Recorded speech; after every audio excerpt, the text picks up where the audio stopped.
Աստծո ժողովուրդ, մենք շատ մոտիկ ենք վերջին։ Փիլիպեցիներից 2:12 համարում պարզ ասում է ահով ու դողով պահեք ձեր փրկությունը։ Դու գիտեք շատերը կորցնում են իրենց փրկությունը ինչու, որտև իրենք են հրաժարվում Աստծուց։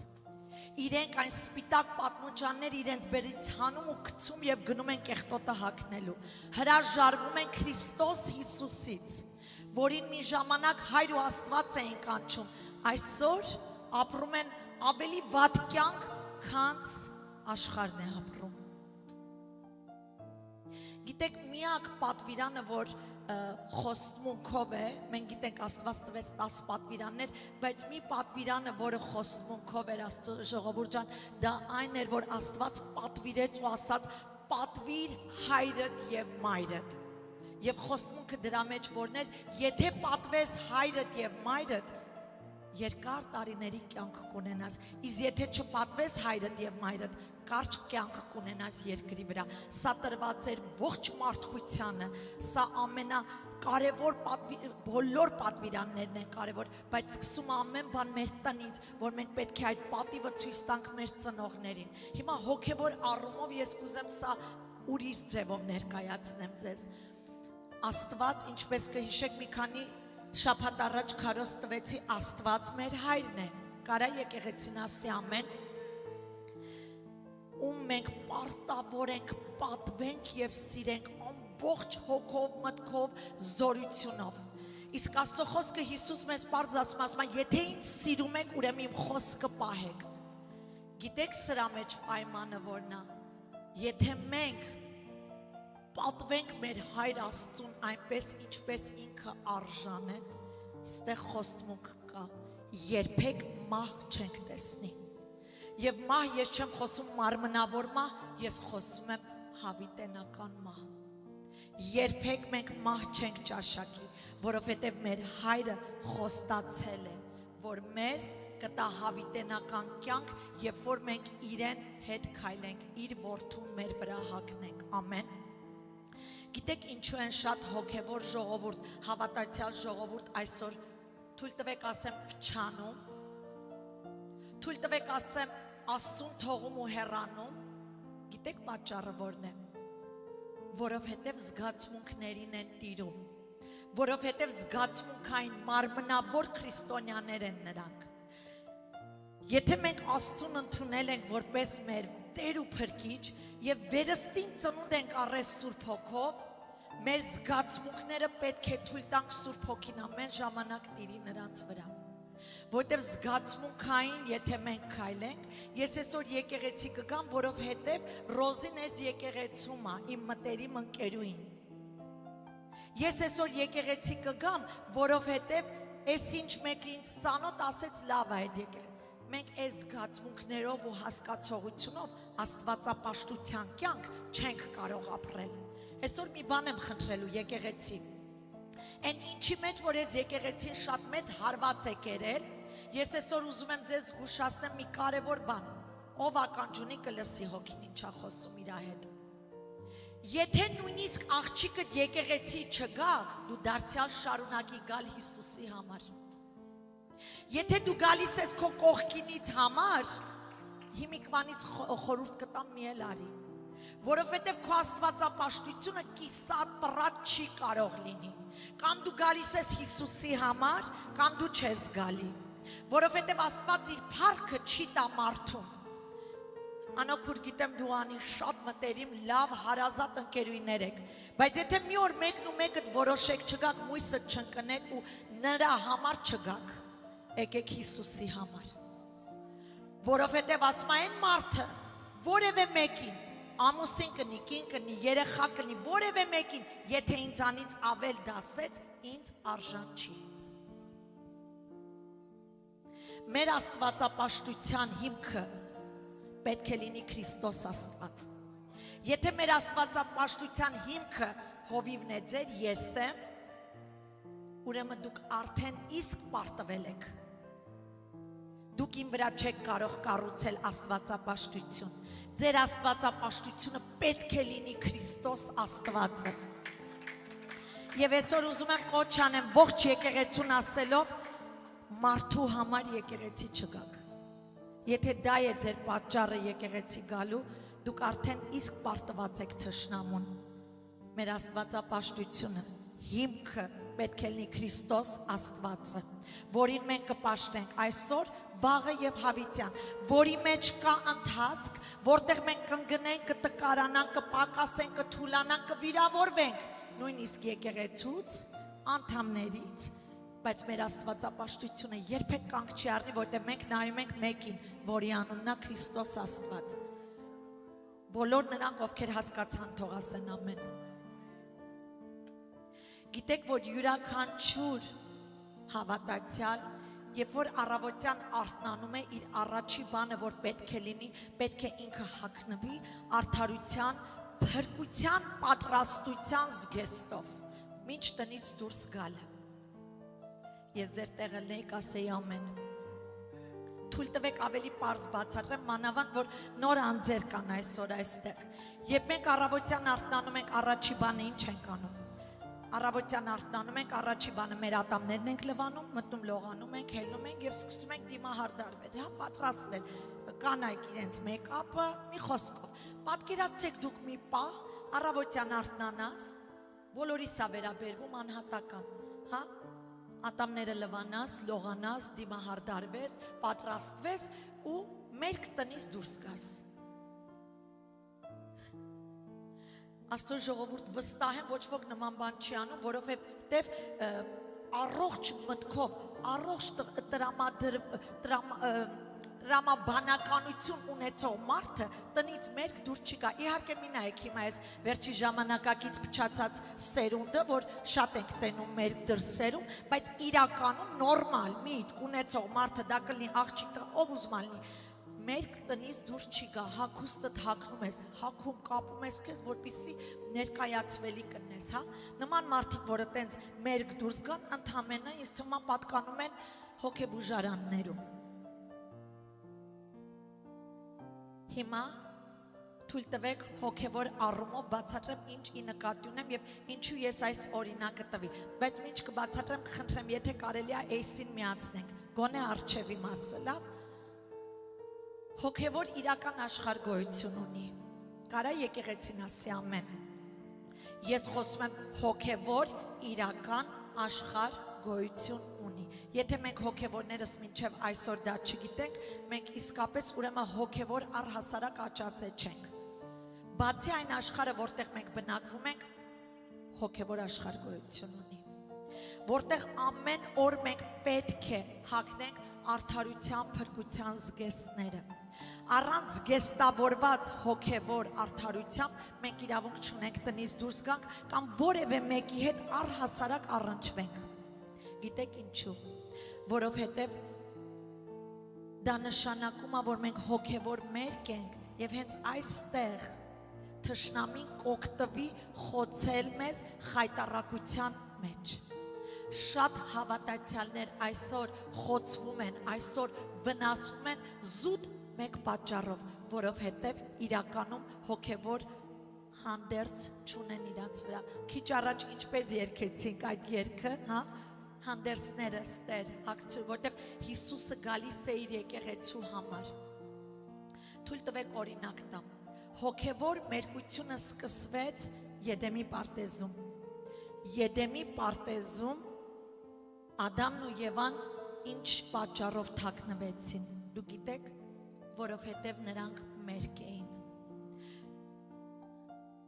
Թաքնվեցին ումից, Աստծուց։ Ինչն էր պատճառը, նրանց ամոթը, որովհետև Աստծո ժողովուրդ, մենք տեսնում ենք այնտեղ, երբ որ նրանք Աստված մինչև իրենց երևալ, իրենք անմիջապես թփերի առաջ թաքնվեցին եւ Աստված երբ որ եկավ, նրանց ինչ հարց տվեց։ Առաջի հարցումն էր. ով ձեզ ասեց, որ դուք մերկ եք։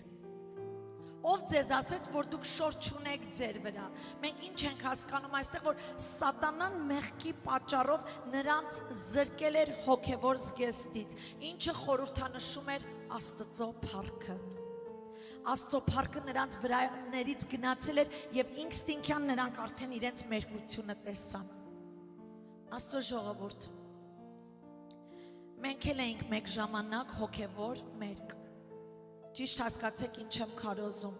որպեսզի բժշկվի մեր միտքը։ Մեկ ժամանակ մենք հոգևոր մերկ էինք, մինչ Սուրբ Հոգուց վերստին ծնվեցինք, եւ որ մենք վերստին ծնվեցինք, ինչ կատարվեց այդ պահին, Հիսուսի Սուրբ արյան միջոցով Տիրոջ շնորհքը եկավ եւ մեզ հագցրեց։ Նա մեզ հագցրեց արդարության եւ փրկության հոգևոր զգեստը։ Դուք հասկանում եք, թշնամին դա տեսավ, որ սրանք մերկ էին, ոնց ուզում էի սրանց խոցում էի, բայց այսօր սրանք արդարության, փրկության զգեստ են հագել։ Ես սրանց չեմ կարող մոտենալ, ես սրանց չեմ կարող դիպչել, կարամ փորձեմ անընդհատ, բայց չեմ կարող կպնել, որովհետև սրանք արդեն հագել են Քրիստոսին իրենց վրա։ Գիտեք, սատանան ամենաշատը ինչից է վախենում ու սարսափում։ Քրիստոս Հիսուս անունից եւ նրա այրունը, երբ որ կանչում ենք մեր վրա, սատանան սարսափում եւ դողում է։ Դրա համար բազումս անգամ ես եկեղեցուն ասում եմ, ձեր երեխաների վրա աղոտ կարեք, Հիսուսի այրունով ծածկեք նրանց, պահպանեք նրանց ամեն ժամանակ, որովհետեւ մենք չգիտենք թշնամին ոնց, երբ, ինչ ձևով կհարձակվի։ Աստծո ժողովուրդ, մերկությունը խորհրդանշում է ինչը մեղքը։ Երբ մենք հագնված չենք, մեր վրայից մեղքն է երևում։ Խոստանում եմ ձեզ, սատանան մի հատ հրաշալի կերպ ունի, ոնց խայտառակի Աստծո ժողովրդին։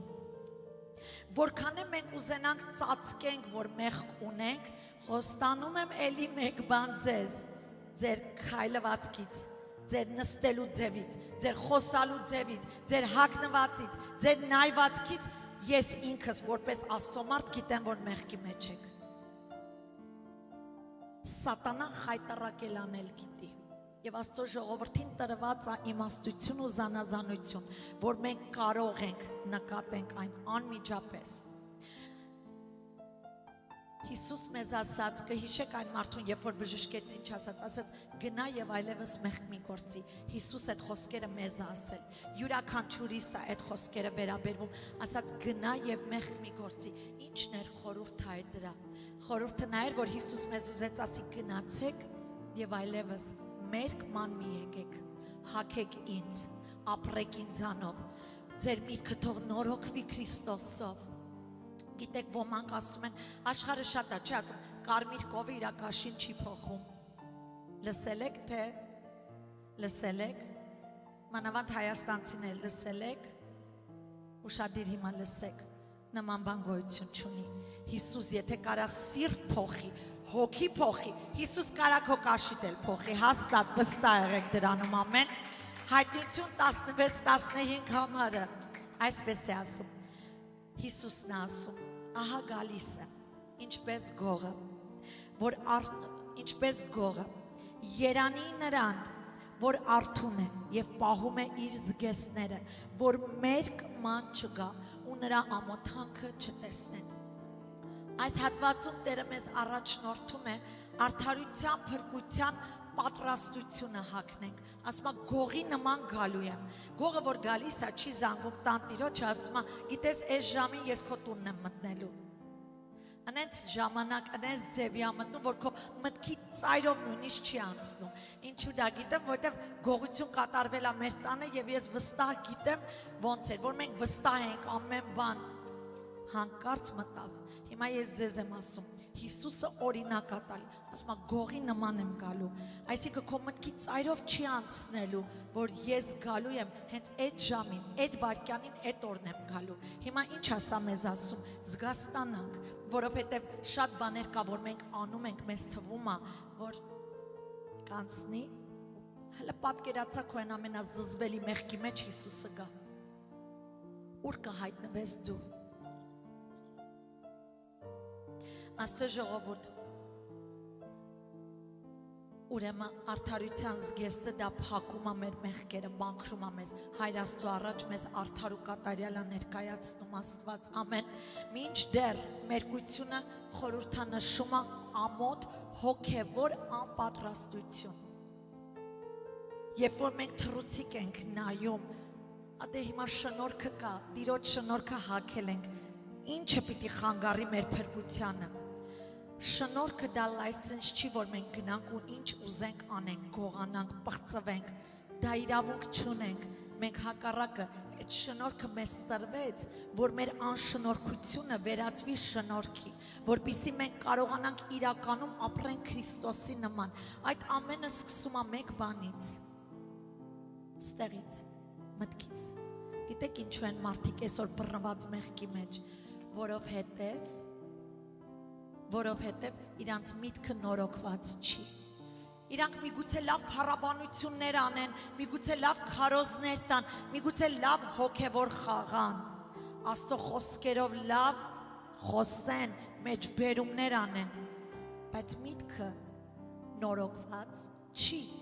Եթե քո միտքը չնորոգվեց, դու չես կարող աստվածապաշտության կյանք ճիշտ ապրես։ Ամեն բան սկսում է ստեղից։ Եվ Աստված ինչ է անում այսօր, մեր միտքն է լվանում։ Եթե մենք ականջ ունենք լսելու, մեր միտքը լվանում է հիմա Տերը։ Մեզ հենց հիմա այս պահին իր ջրով, որը խոսքն է, մեր միտքը մաքրում է։ Լսել եք, չէ՞ որ ասում են, այս ինչին brainwash արեց։ Երանի ամեն մարդ brainwash լինի Քրիստոսով, որովհետև մենակ Քրիստոսը կարա մեզ մաքրի, սրբի ու արդարացնի Աստծո առջև։ Կարա եկեղեցին ասի ամեն։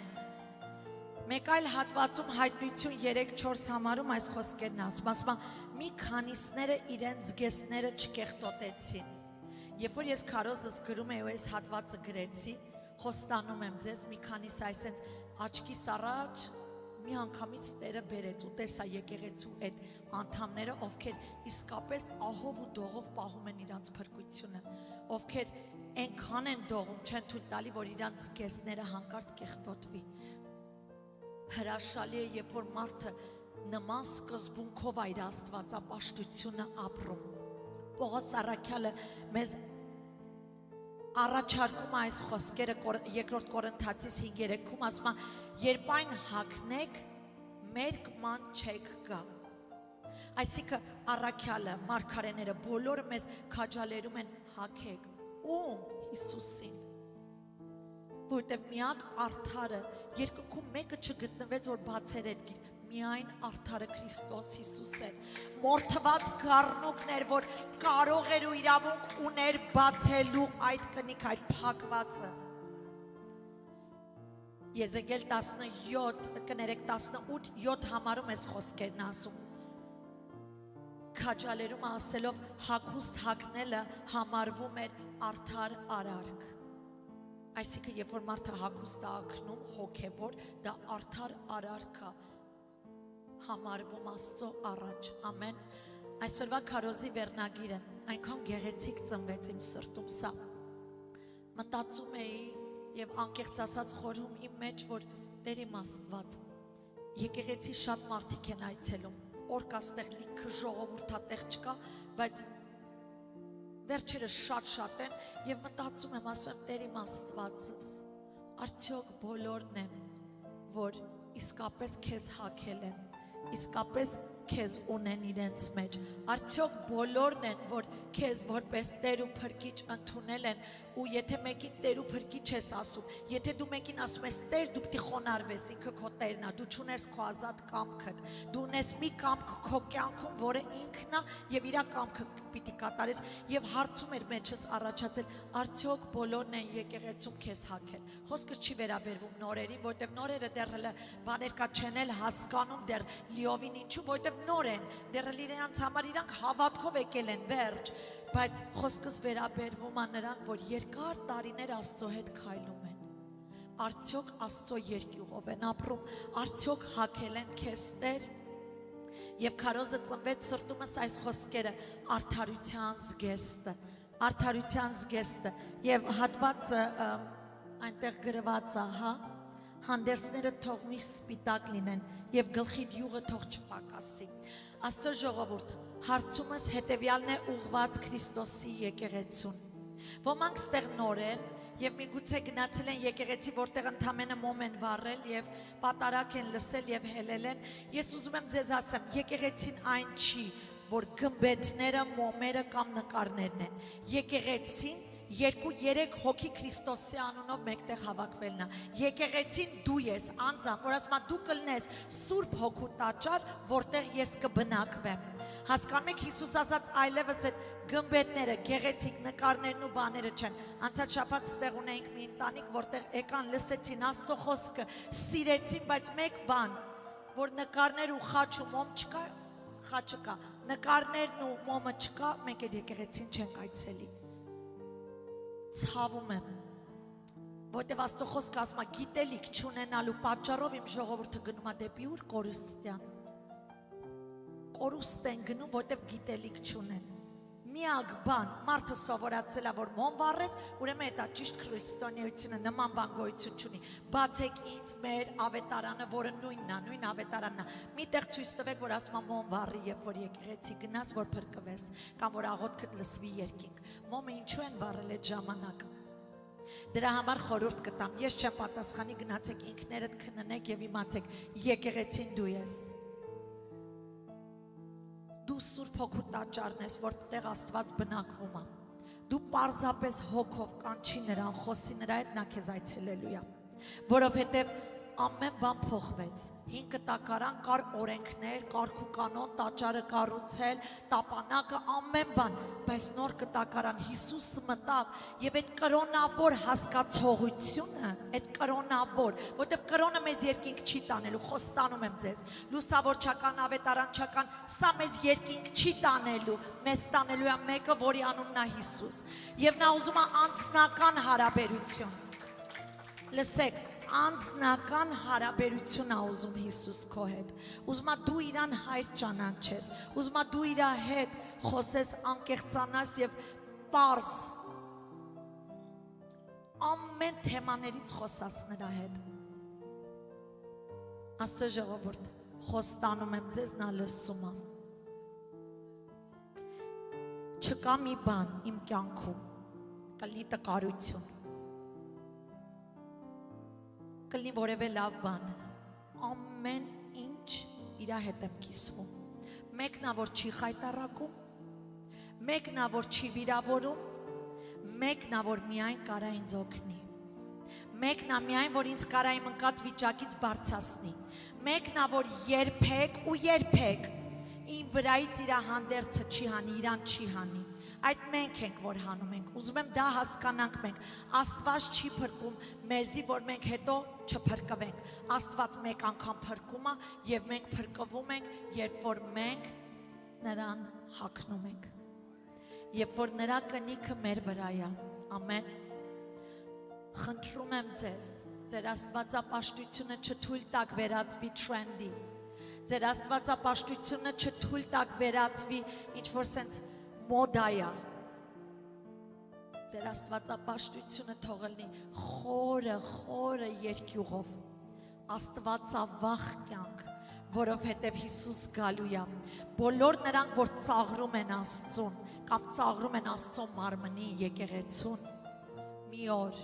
փոշմանելու են, բայց դա ուշ է լինելու։ Հարցումս հետևյալն է, Քրիստոսի հարսին, եկեղեցին ով է հարսը, Հիսուսի հարսը, այդպես է ասում, արդարության, փրկության, պատրաստության զգեստը, ինքդ քեզ հարց դու, հագած ես։ Օրը, ժամը, վայրկյանը մեզ չի տրված, մենք չգիտենք երբ է Տերը գալու, բայց մի կարևոր բան, արդյոք դու պատրաստ ես։ Դու պատրաստ ես, եթե հանկարծ այսօր չեկա, բայց այսօր էր քո վերջի օրը երկրի վրա, դու պատրաստ ես դեմ առ դեմ Հիսուսին տեսնելու։ Դու հագած ես նրան, դու ընդունել ես նրան որպես քո Տեր ու Փրկիչը, ամեն։ Գիտեք, սովորաբար հարսանիքին հարսին սպիտակ են, չէ՞ հագցնում։ Բոլոր ազգերի մեջ համարյա, իհարկե անցած օրը նայում եմ մի հարս սև էր հագել, ամեն անորմալություն մենք տենալու ենք այս վերջի ժամանակներում, ամեն խենթություն մենք տենալու ենք, բայց եկեք խոսանք իրականություն։ Բոլոր ազգերի մեջ ընդունված է, որ հարսը սպիտակ զգեստ է, չէ հագնում, չնայած խենթություն չի, ճիշտ է, պղծվածները պետք է սև զգեստներով գնան։ Սպիտակը ինչ է ներկայացնում հարսի մասին։ Սպիտակը դա խորհուրդն է, որ հարսը ինքը պետք է մաքուր լինի, ինքը պետք է անմեղ լինի, արդարացված սրբության մեջ այլ առումով։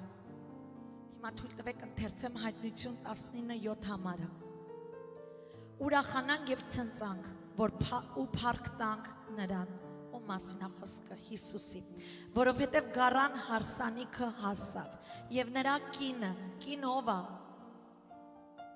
Բարձր ասեք ժողովուրդ, կինը եկեղեցին է, հարսը եկեղեցին է, նրա կինը պատրաստեց ինքը իրեն, արդյոք պատրաստում ենք մենք մեզ։ Նրան տրվեց, որ հագնի սպիտակ մաքուր եւ լուսափայլ բեհեզ, որովհետեւ բեհեզը սրբերի արդարությունն է։ Հիսուսը աշակերտների հետ մի առակ խոսած եւ նրանց ասաց. երկնքի թագավորությունը նման է մի թագավոր մարդու, ով իր որդու հարսանիքներ անելու եւ ասում է ծառաներին ուղարկեց, ասաց գնացեք հրավիրեք, գնացեք ասեք հրավիրվածներին, որ պատրաստ է հարսանիքը, խնջույքը եկեք։ Եվ երբ որ գնացին, մերժեցին, ժողովուրդը մերժեցին։ Դարձյալ երկրորդ անգամ ուղարկեց, ասաց գնացեք մեկ անգամ է, նրանց ասաց եկեք, որովհետև պատրաստ է հարսանիքը։ Դարձյալ մերժեցին, ասում է մեկ առ մեկ հրաժարվեցին եւ ասում է մահանաներ էին տալի, մեկ ասում էր գործ ունեմ արտումս, մեկ ասում էր էս ինչ ունեմ անելու, այն ինչ ունեմ ան, ամեն մեկը մի մահանա տվեց եւ չգնաց հարսանիքին։ Ոմանք էլ ասում է այդ ծառաները, որ եկե հրավիրում էին, բռնեցին, վիրավորեցին, ծեծեցին ու սպանեցին եւ լուրը հասավ թագավորին։ Եվ ասում այնքան բարկացավ, որ զորք ուղարկեց ու սպանել տվեց այդ սպանողներին եւ ասում քաղաքն էլ կրակով այրեց, որ մերժեցին որդու հարսանիքը։ Շատի լսեք։ Նա դարձյալ ծառաներ ուղարկեց, ասաց գնացեք փողոցները,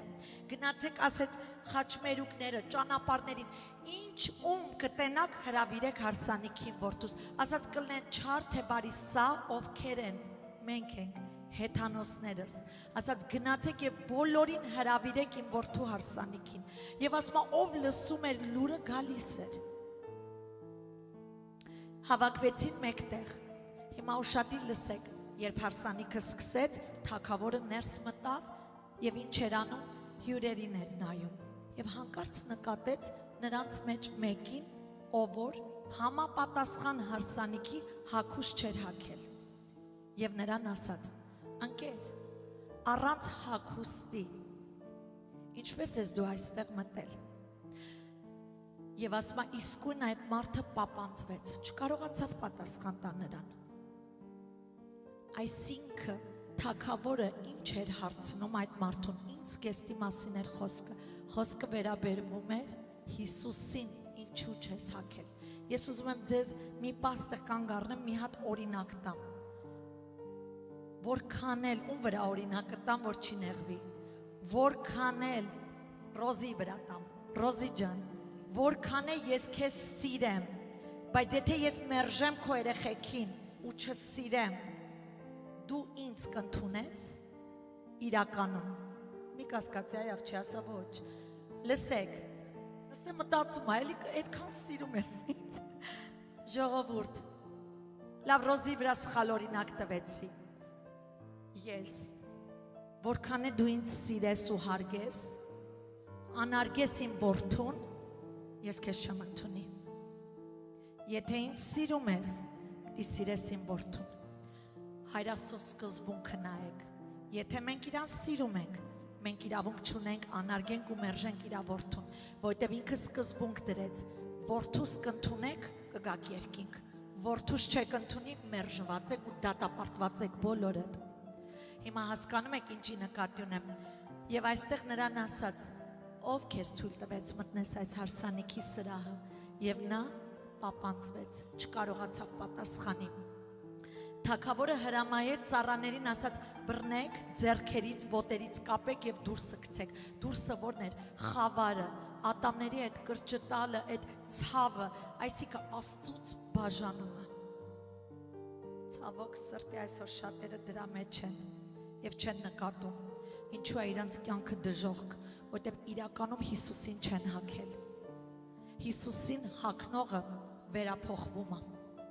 Քո երեսի վրա մի հատ լույս է իջնում։ Մովսեսը երբ որ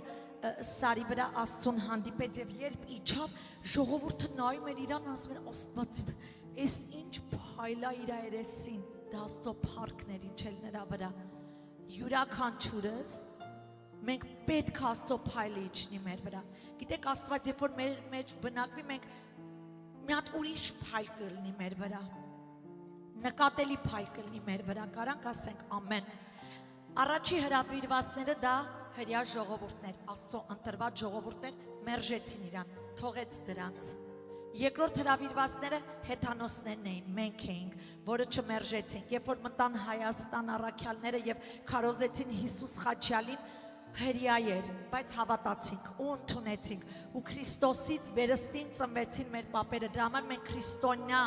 ժողովուրդ են կոչվում ցավոք սրտի այն ինչ որ այդ ժամանակները մեր հայրերը մեր պապերը ընդունել են այս նույն քրիստոնյա ժողովուրդը չեն ինչ որ այսօր են նրանք հանուն Քրիստոսի զոհվել են հանուն Քրիստոսի պատերազմի ժամանակ չեն մերժել Հիսուսին ու մահացել են այսօրվանները դու կարիք չունես զենք պահես գլխներին որ մերժեն փող դուր կմերժեն ավելի պղծված է ինձ հետ եք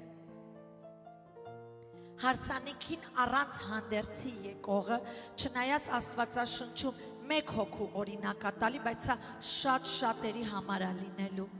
նրանք են ովքեր անվանական քրիստոնյաներ են չապաշխարած չզղջացած իրանց մեղքերի համար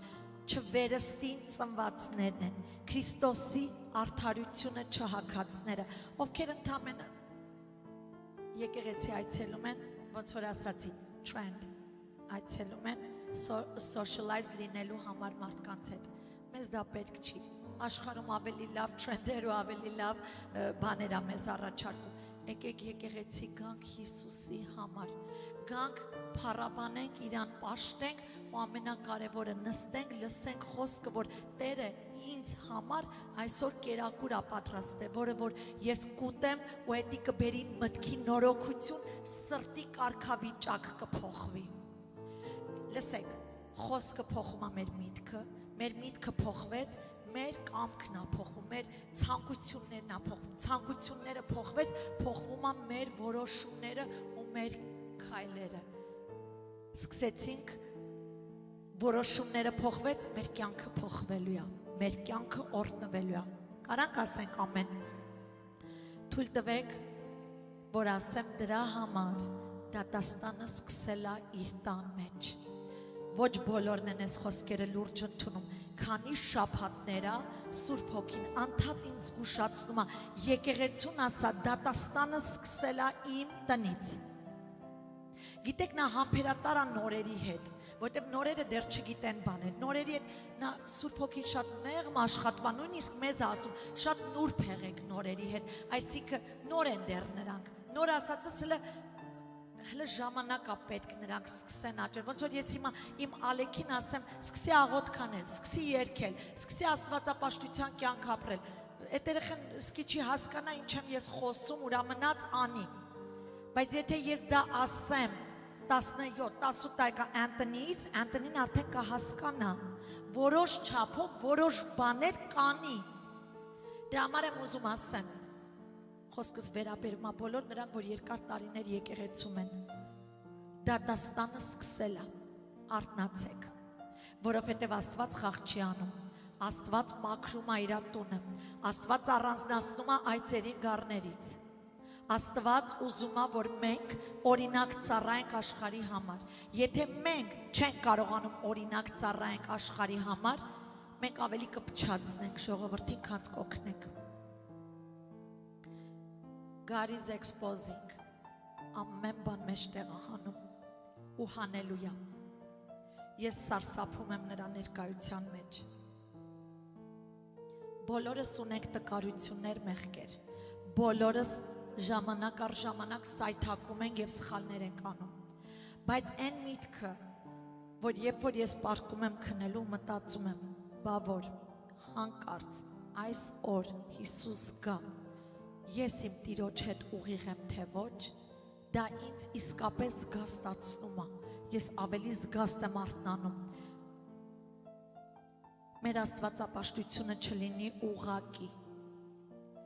Ծոմ պահենք սրան նրան ասենք ծոմ եմ պահում։ Առաջ երթին մեր ծոմը իրավունք չունե իմանա ոչ ոք։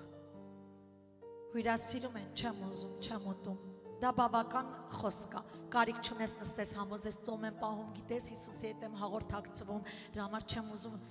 Հերիք այդ դերասանությունից ելնենք, լավ, եկեք իրական աստվածապաշտության կյանք ապրենք։ Մեր դրսևանց թող չիմանան ծոմ ենք պահում, ներսևանց մենք Աստծո հետ կապված ընենք։ Այսօր Աստված շատերին այստեղ շանս է տալի, ապաշխարեք ձեր պղծությունից, ապաշխարեք Աստծուն ծաղրելուց, ապաշխարեք կրակի հետ խաղալուց, որտև այդ կրակը մի օր ձեզ ընեց է այրելու, որ ուզենակ արդեն փոխվեք ու շա լինելու։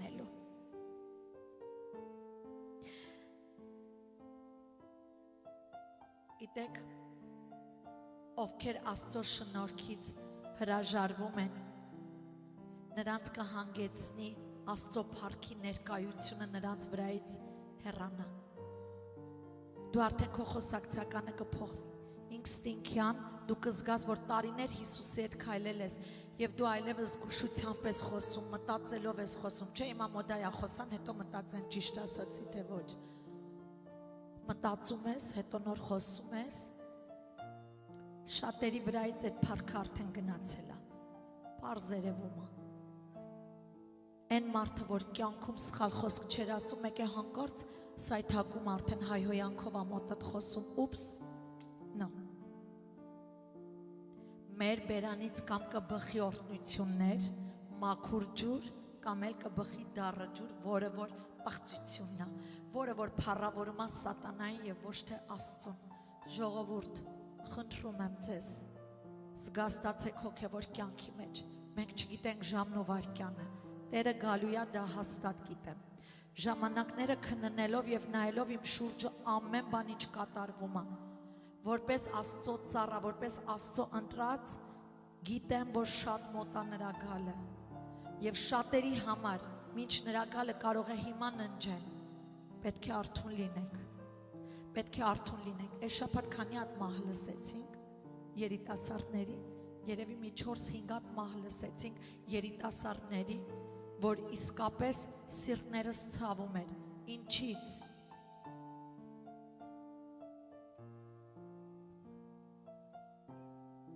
Կարեն ջան, այնքան ուրախ եմ, որ դու այսօր բժշկվել ես ու այսօր նայում եմ այս տղայի վրա, երբ որ ICU-ում աղոթք էի անում, դուք չեք պատկերացնի, հետս են եղել Արինեն, Մելը, Ռոզը, երբ որ ես ծնկի իջա ու նրա ոտքերը բռնեցի, հիմա կասի, դες բաներ ա եղել, այո, ոտքերը որ բռնեցինք ու աղոթում էինք, նա սառուց էր։ Աստված գիտես քեզ ինչու շանս տվեց ապրելու, որ դու Հիսուսին ճանաչես, որ դու ապրես Հիսուսի համար, որ Հիսուսը դառնա քո կյանքի իմաստը։ Ես չգիտեմ դու ինչ կյանք ես ապրել, ես քեզ չեմ ճանաչում, ես եկել ուղղակի աղոթել եմ քո վրա։ Գիտեք Աստծո ժողովուրդ, ոնց որ Աստված քեզ կյանք տվեց, Աստված պատրաստ է քեզ հավիտենական կյանք տա։ Եվ էսի վերաբերվում է բոլորին։ Դու գիտեիր, որ այդ օրը քո հետ նման բան է կատարվելու։ Ապրում էիր սովորական կյանքով, չէ՞։ Հանկարծ it was stroke, heart attack ու կոմայի մեջ է ստղեն։ Այսօր կենթանիա բժշկված է Հիսուսի այրունով։ Ու գիտես որն է հրաշալին, ես քո մամայիդ, երբ որ բոլորը լացում էին, երբ որ մամայիդ նայում էի, իր աչքերը չէր կարողանում կենտրոնանալ, ասացի նայի իմ աչքերի մեջ, քո տղատ ապրելու է, ու քո տղատ եկեղեցի է գալու, կհիշեք քուրեր, ասացի քո տղատ ապրելու է Աստծո փառքի համար, այսօր քո առջև Աստված շանս է դրել, ինձ ընդունի, եւ ես կլնեմ քո հայրը, քո տերը, քո փրկիչը, քո ամենամտերիմ ընկերը ու քո կյանքդ կզարդարեմ։ Վստահի Տիրոջ եղավ աղբերս, քայլի Հիսուսի հետ։ Մի թողեք ձեր վիճակը հասնես ծայրահեղ վիճակին, որ նոր որոշեք լրջանակ Աստծո հետ։ Ոչ ոքիս օրը խոստացված չի։ Կարանք ասենք ամեն։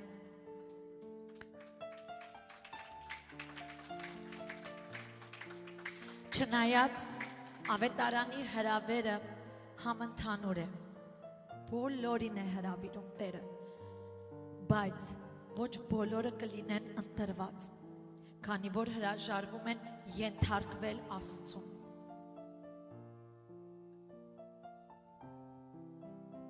Աստծո պահանջվող վերափոխմանը չեն ենթարկվում։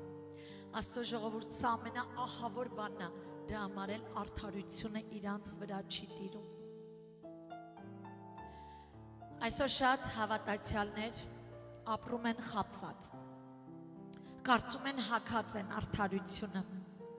կարծում են հագած են արդարության զգեստը, այսինքն Քրիստոսի շնորհքը իրանց վրա է, իրանք ապահով են, բայց իրականում մերկ են, իրականում կեղտոտված են, իրականում Քրիստոսը իրանց մեջ չկա։ Եվ այսօր Աստված տալիս է շանս, ժողովող 9:8 համարում նայեք ինչ ասում Աստծո մարդը, հանդերձները թող մի սպիտակ լինեն, եւ գլխիդ յուղը թող չպակասի։ Այստեղ մի հատ ովքեր են perfectionist, ձեռքեր եմ ուզում տեսնեմ, ովքեր են perfectionist, որ սիրում են ամեն ինչ կատարյալ լինի, բնավորությամբ, լսեք, Են որ հանկարծ շորիդ վրա մայկը Կարենը խփում Արմենին ասում այդ տղա ձեռդ բարձրացա դու ես լսեք երեխեք Եթե շորիդ վրա մի հատ կետ լինի դու տես տնից դուրս կգաս հանձինս ես չէ ուզում եմ ճանապարհի կեսից ավելի գնացած եմ հետ կվերադառնամ Եթե կեղտոտվի քո շորը տես տնից դուրս կգաս ոչ Աստված ուզում է մենք այդպես perfectionist դառնանք իր մեջ, որ մենք ամեն ժամանակ հսկում անենք մեր հագուկ ապը հոգևոր։ Եվ Աստծո ժողովուրդն նայեք ինչ ասում, հանդերձները թող միշտ սպիտակ լինեն եւ գլխիդ յուղը թող չպակասի։ Կոչ է անում պահպանել հոգևոր մաքրությունը, կոչ է անում պահպանենք հոգևոր սրբությունը եւ արդար կյանք ապրենք որպես Քրիստոսի հարս։ Չլնենք նրանց նման, որ հանկարծ Հուդայի նման վաճառենք մեր հանդերձները, որովհետև ուզում ենք հագնենք ավելի բրենդեր աշխարհային։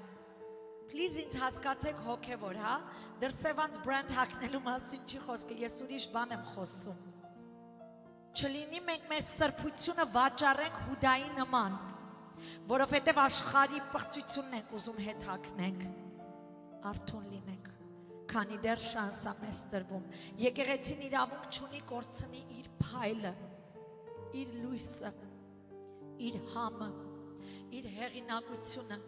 որպես սրբված ու արդարացած։ Գիտեք այսօր շատերը ինչի եկեղեցի չեն գալիս, որտեղ շատերի կյանքն են նայում ու զզվանք են ապրում, ողքում, ոնց կարելի է էսի հավատացյալ կոչվի, Գիտեք, որ մենք դրա համար պատասխան ենք տալու երկնքում, եկեք զգաստանանք, եկեք Հիսուսի շնորհքը պատվով կրենք մեր վրա, ամեն, եկեղեցին ամեն օր պետք է ապրի Աստծո խոսքի մեջ, երբ ասում եք գլխիդ յուղը չպակասի, ստեղ ասում եք գլխիդ յուղը թույլ մի տուր, որ պակասի ուրիշ թարգմանության մեջ, այսինքն, երբ Քրիստոսը հանկարծակի վերադառնա, յուղը որը խորհուրդն է Սուրբ Հոգու օծության, այսինքն գլխիցը չպակասի, այսինքն իմաստությունը չպակասի, իմաստությամբ արժան, ասում եմ անարժան, մաքրությունը կրի քո վրա, արժանությամբ մաքրությունը կրի քո վրա։ Հագուստի սպիտակ պահելը պահանջվում է անընդհատ մաքրել այն։ Դու քո շորդ, որ մաքուր է, մի անգամ հագնում ես, հետո երկրորդ անգամ հետ ես հագնում նույն շորը, չեմ կարծում։ Անընդհատ լվանում ես, չէ՞, անընդհատ մաքրվում է։ Նույնպես մենք ամեն օր հագանք, մենք պետք է այդ գիշեր խոստովանենք մեր մեղքերը։ Խոսքը, երբ որ մենք Տիրոջը խոսքի մեջ բնակվում ենք եւ խոսքի հիման վրա կյանք ենք ապրում, մաքրում է մեզ ամեն ժամանակ նոր օծություն, նոր մաքրություն, սրբում է, անդադ սրբում է մեր հանդերձները, ամեն։ Սարդեսի եկեղեցում Հիսուսը խրատ տվեց, մի հատ լսեք ինչ ասում Հայտնություն 3:10, ասում է ես քեզ խորհուրդ եմ տալիս գնիր ինձանից կրակի մեջ մաքրված ոսկի, որ հարստանաս։ Հիմա գալիս եմ այն կետին, ինչի մասին ուզում եմ խոսել։ Ասում եմ սպիտակ զգեստներ հագիր, որպիսի քո մերկությունը չերևա եւ չամանչես։ Աչքերիդ էլ դեղ դիր, որ տեսնես։ Ում սիրում եմ, նրան հանդիմանում եմ։ Եթե այս խոսքը այսօր տրված է եկեղեցիներին, ովքեր որ մեզ կդիտեն սոցիալ մեդիաներով, ովքեր որ հենց այս եկեղեցու անդամներ ենք, ուրեմն Տերը ուզում է արթնանանք։ Ամեն։ Եսայա 61:10 Ես մեծապես պիտի ուրախանամ Տիրոջով, իմ անձը պիտի ցնծա իմ Աստծով։ Այսին միացրեք, խնդրում եմ։ Որովհետև նա փրկության զգեստներ հագցրեց ինձ, արդարության պատմուճանով ծածկեց ինձ, նայեք ինչ խոսքեր ասում։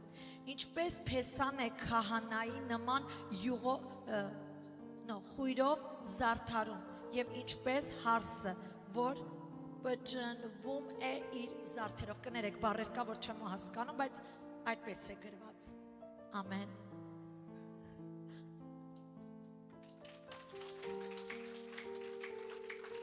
Փեսան դա Հիսուսն է, հարսը դա եկեղեցին է, ինչը խորհրդանշում է այդ արդարության զգեստը մարդկային ադամական մեղքը մեր վրայից հանելով մեզ հագցրեց Քրիստոսին, որպես երկրորդ Ադամ, որտեղ Աստծո փառքը գոյություն ուներ Եվայի Ադամի վրա։ Մենք այսօր նույն Ադամ Եվան ենք, եւ այսօր մեր վրայից հանեց այդ ադամական մեղքը եւ մեզ հագցրեց իր որդուն, երկրորդ Ադամին, Քրիստոս Հիսուս Աստծուն։ Գաղատացիներից 3:27 ասում է ձեզանից ովքեր Քրիստոսով մկրտվեցիք, Քրիստոսով է զգեստավորվեք, այսինքն ապրեք, մնացեք, ձեր բնագավառները արդարացված դիրքից կառուցեք, երբեք մի իջեք մեղքի դիվային ցածր մակարդակներին, որը պղծությունն է։ Ամեն։ Ես կխնդրեմ փառաբանության խումբը, եթե կարելի է վերև գա։ Մենք մեղքին հաղթահարում ենք ում միջոցով, Սուրբ Հոգու զորությամբ, Սուրբ Հոգու օգնությամբ։ Եթե չեք կարող, ասեմ, որ կարող եք, եթե թույլ տաք Սուրբ Հոգին ձեր մեջից գործի։ Ավարտում եմ մի համարով եւ կխնդրեմ բոլորս միասին երկրպագենք ու փառաբանենք այս երգով մեր Տիրոջը։ Ամեն։ Ուրեմն հայտնություն 3:3-ով ավարտում եմ։ Հիշիր, թե ինչպես խոսքը ընդունեցիր ու լսեցիր եւ պահիր այն ու ապաշխարիր։ Իսկ եթե արթուն չլինես, ես ինչպես գողը կգամ եւ չես էլ իմանա թե որ ժամի կգամ քեզ մոտ։ Բայց Սարդեսում եւս ունես մի քանիսները, շատի լսեք, որոնք իրենց զգեստները չկեղտոտեցին եւ պիտի շրջեն ինձ հետ սպիտակ զգեստներով, որովհետեւ արժանի են։ Հաղթողը այսպիսի սպիտակ զգեստներ պիտի հագնի եւ նրա անունը նայեք ինչ խոստմունք կա, երբ որ մենք Տիրոջով ենք հագնված։ Ասում է, նրա անունը կյանքի գրքից չեմ ջնջի, այսինքն կա ուրեմն իրավիճակ, որ կարա ջնջի։ Ասում է, եւ նրա անունը պիտի հայտնեմ իմ հորը ու նրա հրեշտակների առաջ։ Եվ ստեղ այս խոսքը եկեղեցուն է վերաբերվում։ Ով ականջունի, թող լսի ինչա հոգին ասում եկեղեցիներին։ Շատերդ այստեղ լսում եք, բայց չեք կարողանում տիրապետեք ձեզ, որտեղ զգացմունքների եք տրվել։ Զգացմունք լավը զգամ ինձ, դա կարևոր չի։ Անձը ճնշի, լավ մի զգա, բայց հոգով ապրի, արդար մաքուր Քրիստոսի